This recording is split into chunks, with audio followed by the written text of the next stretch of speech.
चौदया परल पावन चैत के महीनावा बाबा जनमावा होले हले हमरे हमरे हमरे विश्व के रतनवा बाबा जनमावा होले हले हमारे विश्व के रतनवा बाबा जनमावा भले अइला भीम बाबा भले अइला बानी के मसीहा अइला हो ये बाबा मोरा जवन दुनिया हाय हाय ये बाबा मोरा जवन दुनिया ताना वहाँ उधार रहल कवन दुनिया भले अइला ये बाबा मोरा जवन दुनिया ताना वहाँ उधार रहल।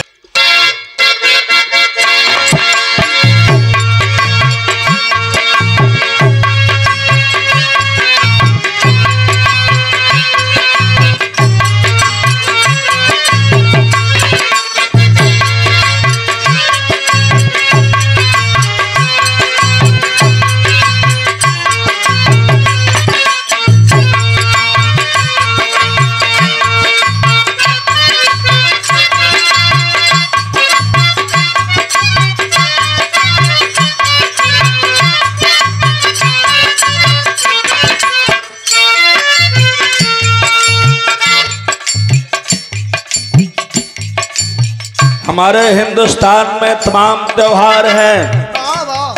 भारत को त्योहारों का देश कहा गया है, लेकिन हम जिस त्योहार को मनाने आए हैं कमेटी वाले भाइयों को बधाई देते हुए 14 अप्रैल की शुभकामना और बधाई देते हुए आज उसी कड़ी में कार्यक्रम है, तो मैं सबके तरफ से भजन के तरफ ले चलता हूँ। त्योहार पड़ेला तमाई बहन देहात में गीत गावेली और ये आपका बेटा आपका भाई गौरी शंकराचार्य अपने त्योहार पर गीत गाने जा रहा है। और कौन सी गीत है? भजन की लाइन मेरी है जोने के हम बतौली कि एक भीम पचरा कहल कैसे बेटा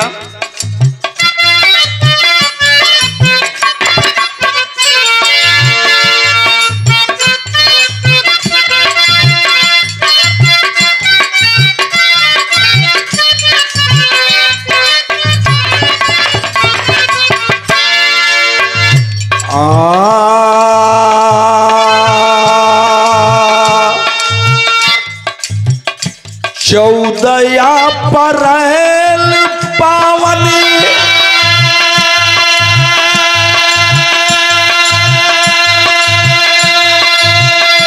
चौदया परल पावन चैत के महीनावा बाबा जनमावा होले हले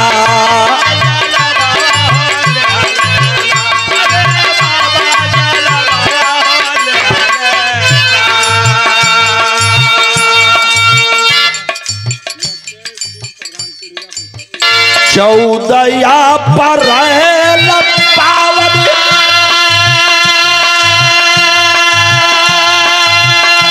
चैत के महीना बाबा जनमावा होले हले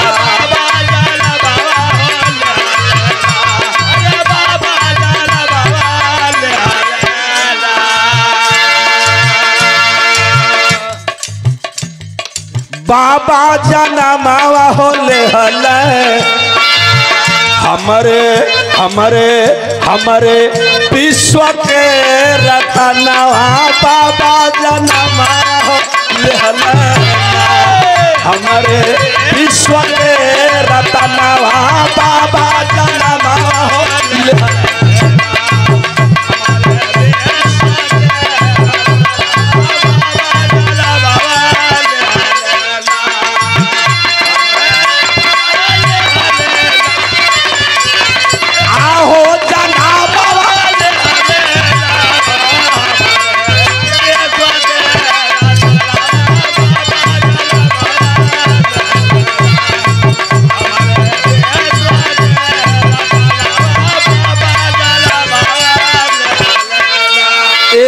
100 रुपए का सम्मान आया है मेरे बाबूजी।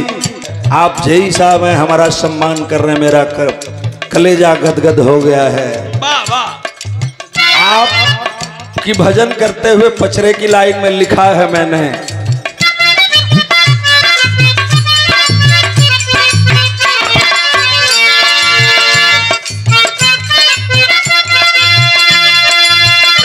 माई भीमा बाई गोदी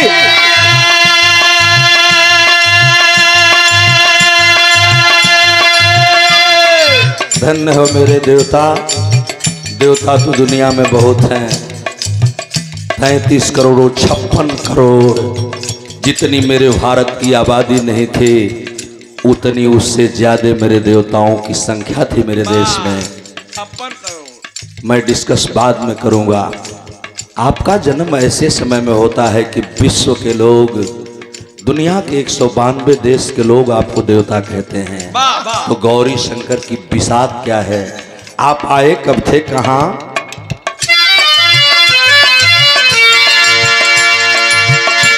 माई भीमा बाई गोदी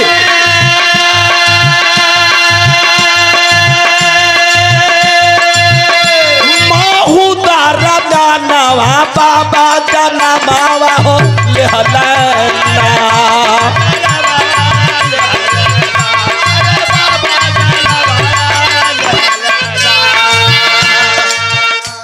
एक 100 रुपए का सम्मान माई भीमा भाई गोदी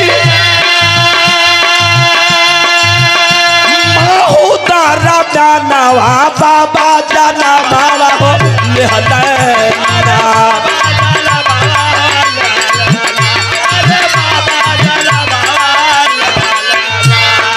राम जी राव नवा बाबा जना मावा हो लेहलना। राम जी राव नवा बाबा जना मावा हो लेहलना।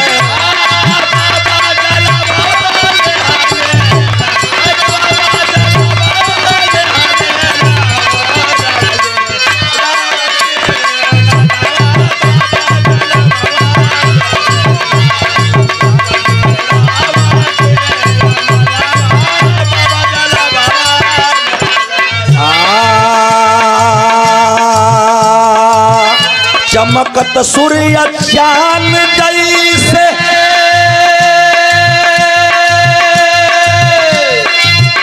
चमकत सूर्य चांद जैसे 14वीं रतनवा बाबा जना मावा हो लेहलना।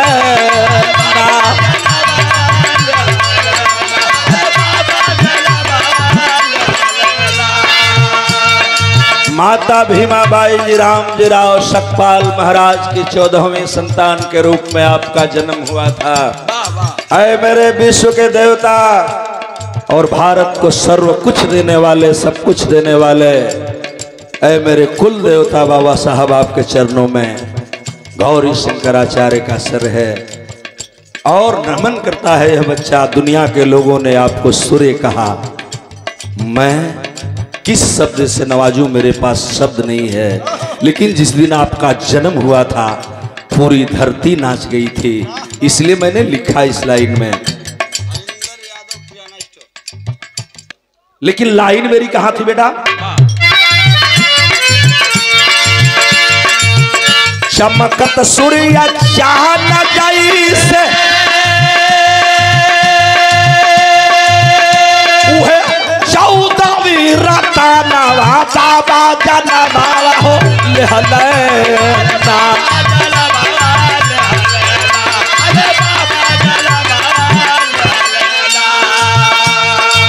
झूमल धरती और गगनवा बाबा जना मावा हो लेहलना। झूमल धरती और गगनवा बाबा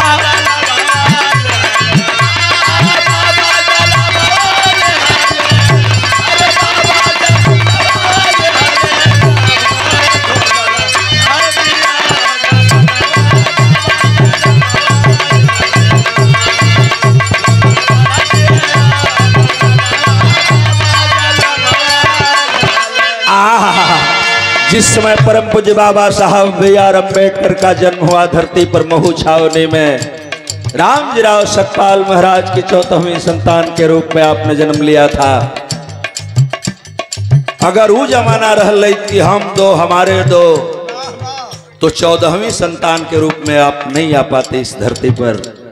लेकिन धन्य है प्रकृति की आपने आपको भेजा और ऐसे समय में भेजा जिस समय मेरे देश की स्थिति बड़ी भयावह थी। इस पर चर्चा हम अगले गीत में करेंगे, लेकिन हम आपका अभिनंदन करते हैं। ये सादर सम्मान आए हैं।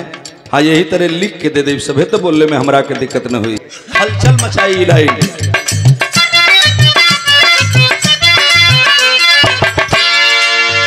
बहुजन वाली नाइया के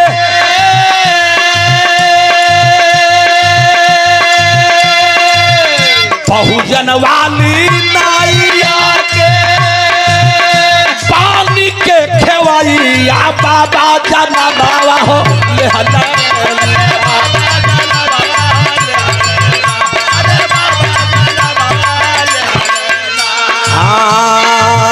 बहुजन वाली नाइया के पानी के खेवैया बाबा जना बाबा हो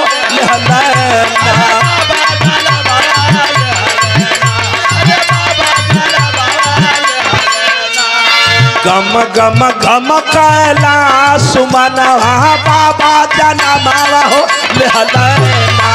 गम गम गम कैला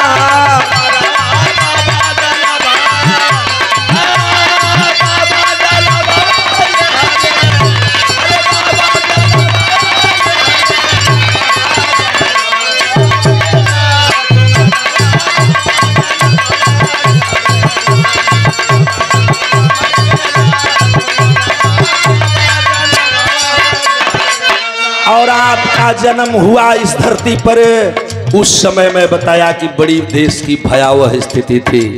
और स्थितियां कैसी थी ये वो समय की परिस्थिति हम बताओ थे, आज का ना हो। मनई से मनई जहां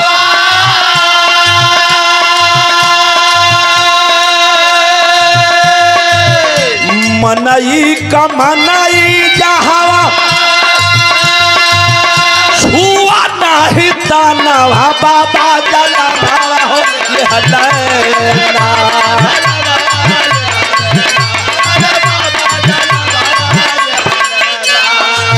रहल खतरा में। हमारे देश की हालात बड़ी ही भयावह थी। जिस देश में व्यवस्था थी स्त्री शूद्रो न ध्यताम, स्त्री और शूद्र को पढ़ने का लिखने का अधिकार नहीं था, तन ढकने के लिए वस्त्र नहीं थे, पेट में भोजन नहीं था, शुद्ध पानी नहीं था। ऐसे समय में आपका जन्म होता है और जब बहुजन समाज के लोग देवता के रूप में देखते हैं, या माई बहन जब देखलिन हम एक उमंग जगल और उस उमंग पर आप खरे उतरे। मेरी गीत की लाइन बता रही है और समाज आपको याद करता है बाबा साहब, और आज यह बच्चा याद कर रहा है। पचरे की तीसरी चौथी लाइन है मेरी, आप आए तो तमाम बेड़ियों को तोड़े। बड़ा उम्मीद रहले समाज के और आपने उन बेड़ियों को तोड़ने का भी काम किया। इसलिए मैं आपका वंदन करता हूं और वंदन करते हुए लाइन है मेरी, क्या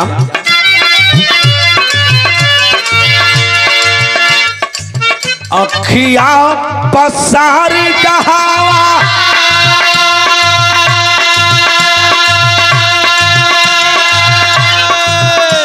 मनई का मनई जहावा छुआ नहीं तानवा बाबा जना बाबा हो लेना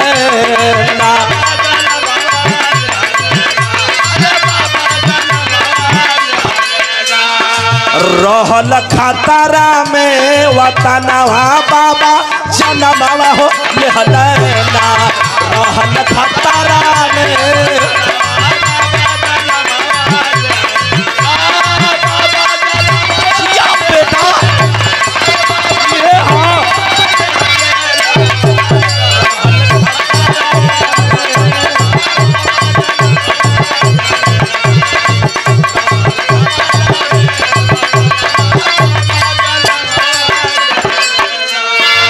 और आज जिस हालात में हम खड़े हैं ये बाबा साहब, उस हालात में पूरा भारत देश का जन जन एक चीज की तलाश कर रहा है। किस चीज की तलाश कर रहा है? मेरी भजन की लाइन बताती है क्या?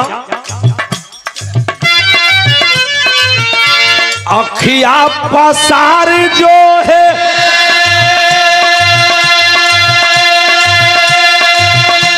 अखिया पसार जो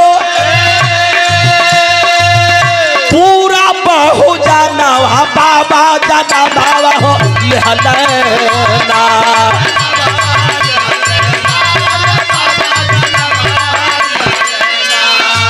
कबीर हो जाते दर्शनवा बाबा जनमा हो लेना कबीर हो जाते दर्शनवा बाबा जनमा हो लेना।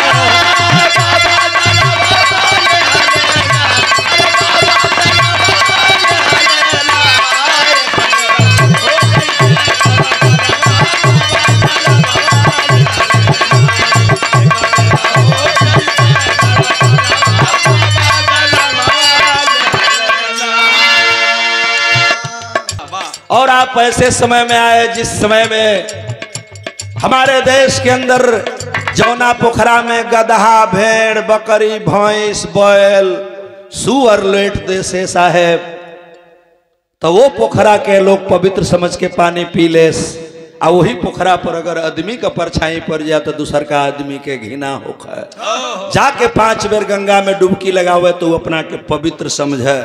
यानी छूने की बात तो दूर रही, परछाई से भी लोगों को नफरत थी मानव से। मानव को किस मानव से किस मानव की, इस बात को कहने की जरूरत नहीं है। ऐसे में आप आए, आज तू ऐसा नहीं ला कि गौरी शंकराचार्य खातिर भार हो गई ला। ये लिए ये बिमलेश कैसे अलन तनी हमार बुलाई लगी वो करी पहले ही बोल लेवे दे। और आए तो आपके विषय में चर्चा है। एक लाइन गीत बदली जा।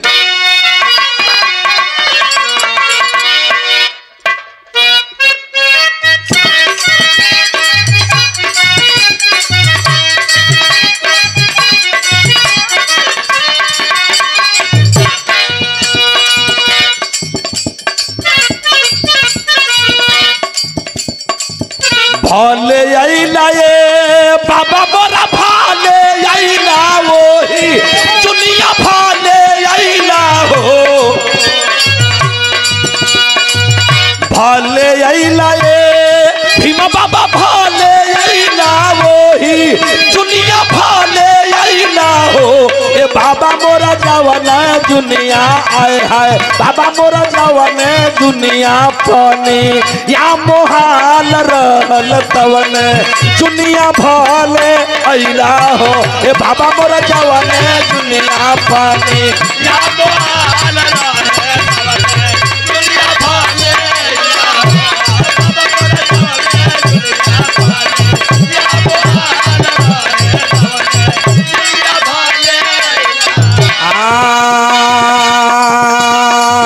भले अइला ये भीमा बाबा भाले अइला वही दुनिया भाले अइला वही दुनिया भाले अइला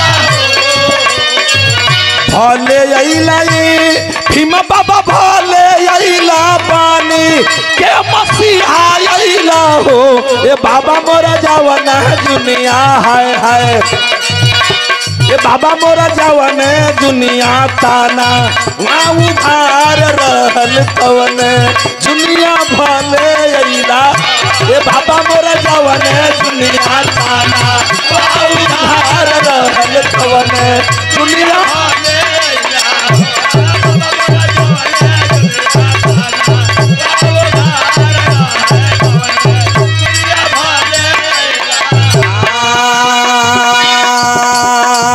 भले अइला ए भीमा बाबा भले अइला दुनिया भले अइला भले अइला ए भीमा बाबा भले अइला पानी के मसीहा अइला हो। ये भीमा बाबा जवान दुनिया हाय हाय ये भीमा बाबा जवने दुनिया झोपड़ी अन्हार रहे तवने दुनिया भले। ये भीमा बाबा जवने दुनिया झोपा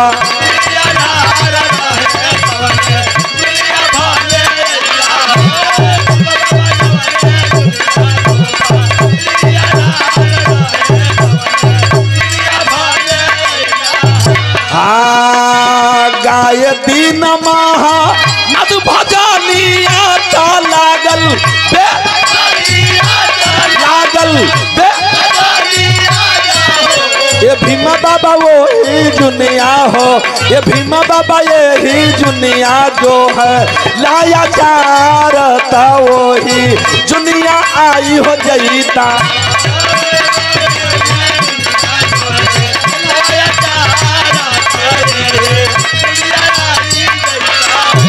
भीमा बाबा जवने दुनिया जो है